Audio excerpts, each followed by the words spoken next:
A little something about water pollution. To get us started, what is water pollution? Well, to put it simply, water pollution is when water is polluted. Okay, but what does that actually mean? Well, water quality is measured in 5 categories. Habitat for aquatic life, public water supply, recreation, agriculture, and industrial. Water pollution is when these factors are inhibited. According to professional smartman Eric Schaffer, former executive director of the Environmental Integrity Project.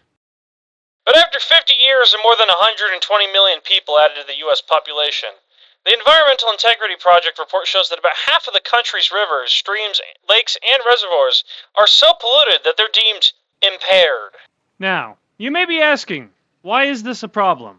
Well, water is very important to all of life. Humans, plants, and animals alike. It plays a part in daily activities such as eating food, washing clothes, washing ourselves, and is also important to many technological activities. Water pollution has caused much of the world to lose a lot of wetlands. You may be asking why all this loss matters. As previously stated, wetlands are a great place to store water. They store up to 1.5 million gallons of water per acre. This water then gets purified by the wetlands by soaking into the ground, sort of like a natural water filter.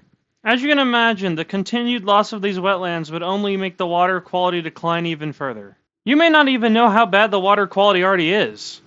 Over 2 billion people a year already experience high water stress, which is when a region has high competition for water. Billions, with a B. Additionally, 4 billion people suffer from severe water shortages for at least 1 month every year. Billions, with a B. Not to mention how obviously dangerous it is to drink polluted water, which causes around 1 billion people to get sick every single year, as well as making heavily polluted areas take a huge hit to their economic value and potential.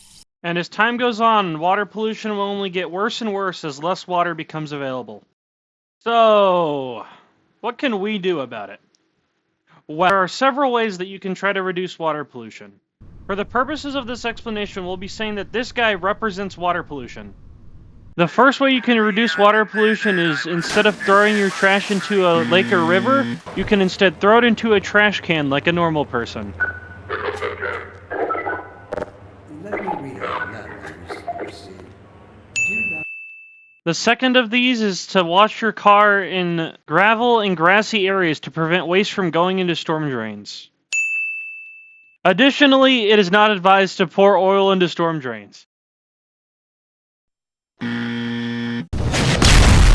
The third way you can reduce water pollution is, instead of hosing a spill into a storm drain, you can instead place an absorbent upon it.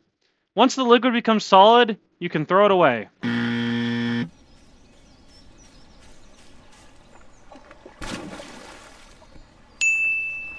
Our fourth way to reduce water pollution is to blow or sweep fertilizer back onto grass if it gets onto paved areas. But don't put fertilizer on grass right before it rains. The rain washes the fertilizer into storm drains and waterways. Our fifth and final way to reduce water pollution is to mulch compost in your yard so it doesn't clog storm drains.